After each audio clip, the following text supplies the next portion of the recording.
pagi anak-anak, bagaimana kabar kalian hari ini? Alhamdulillah. Sebelum kita memulai pembelajaran hari ini, mari kita mengangkat tangan dan berdoa menurut ajaran masing-masing. Berdoa dimulai. Berdoa selesai. Baiklah, sekarang ibu mau cek kehadiran para anak-anak ibu satu persatu.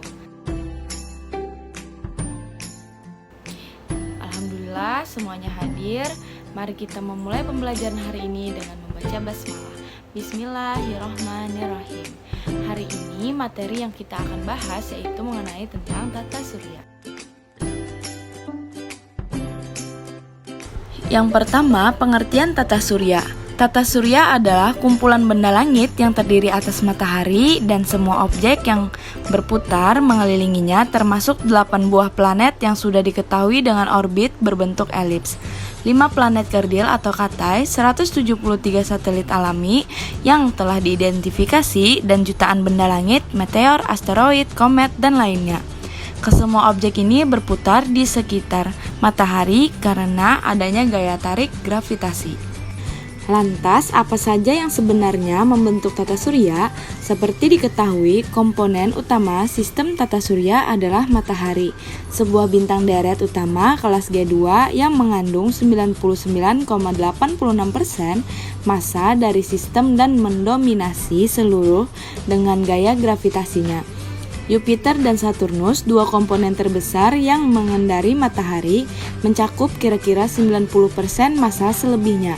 Hampir semua objek-objek besar yang mengorbit matahari terletak pada bidang edaran bumi, yang umumnya dinamai ekliptika. Semua planet terletak pada sangat dekat pada ekliptika, sementara komet dan objek-objek sabuk Kuiper biasanya memiliki beda sudut yang sangat besar dibandingkan ekliptika. Selanjutnya, 10 fakta menarik tentang tata surya. Planet-planet dan objek-objek tata surya juga mengorbit mengelilingi matahari berlawanan dengan arah jarum jam jika dilihat dari atas kutub utara matahari, terkecuali komet Halley.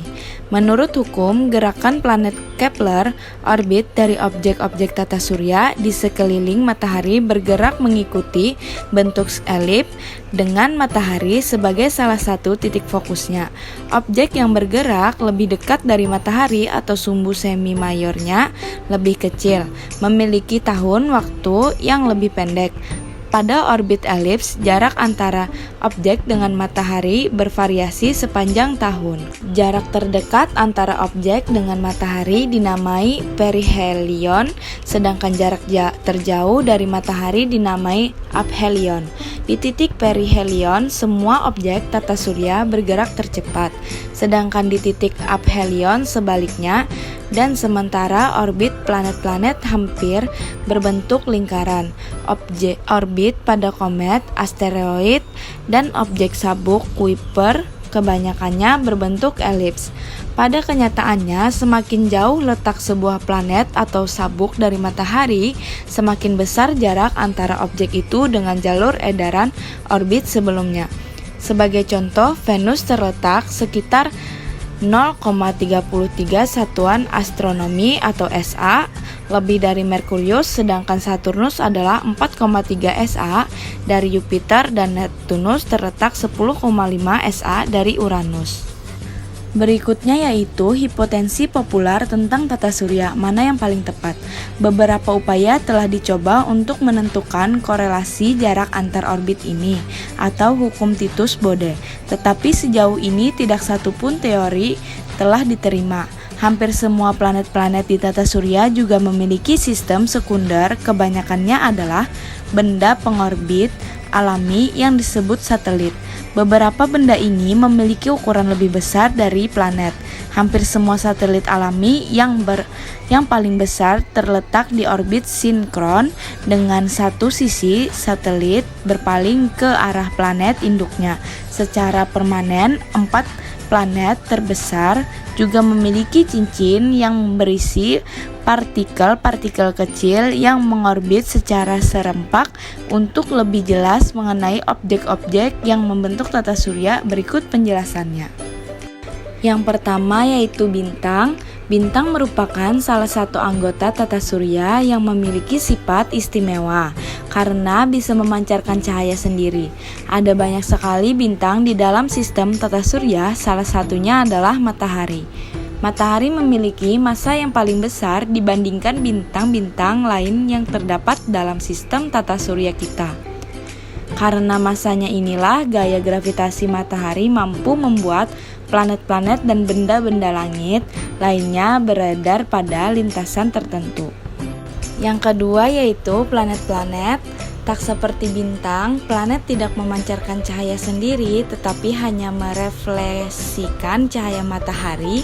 Di dalam sistem tata surya, planet-planet memiliki massa dan gravitasi yang cukup sehingga bisa membentuk struktur bulat dan memiliki lintasan orbit yang bersih atau tidak memiliki benda langit lainnya di dalam orbitnya. Berdasarkan jaraknya, planet di tata surya meliputi Merkurius, Venus, Bumi, Mars, Jupiter, Saturnus, Uranus, dan Neptunus. Yang ketiga ada satelit. Satelit merupakan anggota tata surya yang selalu mengitari planet. Semua satelit akan bergerak mengelilingi matahari bersama dengan planet yang diputarinya. Selain melakukan itu, satelit juga berputar pada porosnya dan memutari planet yang diiringinya. Berdasarkan keberadaannya, satelit di tata surya dibagi menjadi dua jenis, yaitu satelit alami dan satelit buatan.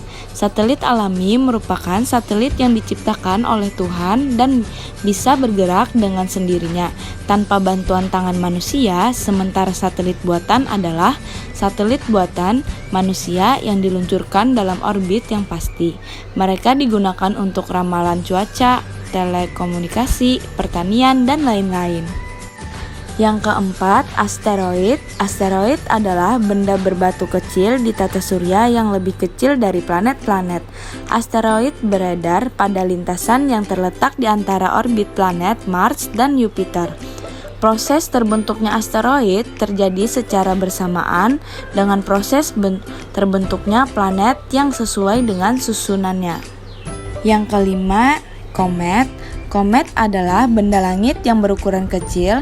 Material penyusun komet terdiri dari sejumlah partikel-partikel bebatuan, kristal, es, dan gas. Komet biasanya sering terlihat seperti sebuah benda langit yang bercahaya dan berbentuk memanjang menyerupai ekor. Oleh karena itu, orang-orang sering menyebutnya sebagai bintang berekor. Tubuh komet terdiri dari 3 bagian, yakni bagian inti, koma, dan ekor. Inti komet tersebut atas kristal, es, dan gas yang membeku dengan diameter kira-kira sebesar 10 km. Bagian komet memiliki diameter yang panjangnya dapat mencapai 100.000 km, ukurannya jauh lebih besar dibandingkan intinya. Dan yang terakhir yaitu meteor dan meteorit. Meteor adalah benda langit yang bergerak cepat dan memiliki lintasan yang tidak teratur. Ini adalah garis-garis cahaya yang biasanya berlangsung selama beberapa detik. Nah, jika kamu pernah mendengar istilah bintang jatuh, maka itu merupakan sebuah meteor yang bisa dilihat oleh manusia. Meteorit, demikian meteor yang mencapai bumi sebelum menguap itu dipanggil. Saat jatuh menuju permukaan bumi, meteor bergesekan dengan atmosfer bumi dan memancarkan cahaya. Karena gesekan tersebut, suhu meteor semakin naik dan terbakar sampai akhirnya menguap. Saat meteor terbakar dan memancarkan cahaya, pada saat itulah manusia bisa melihatnya secara langsung. Baiklah anak-anak, itu tadi sedikit penjelasan materi yang hari ini kita bahas mengenai tata surya. Dan mohon maaf kalau ada salah kata, mari kita ucapkan hamdalah. Alhamdulillahirabbil alamin. Dan Ibu ucapkan terima kasih banyak. Wassalamualaikum warahmatullahi wabarakatuh.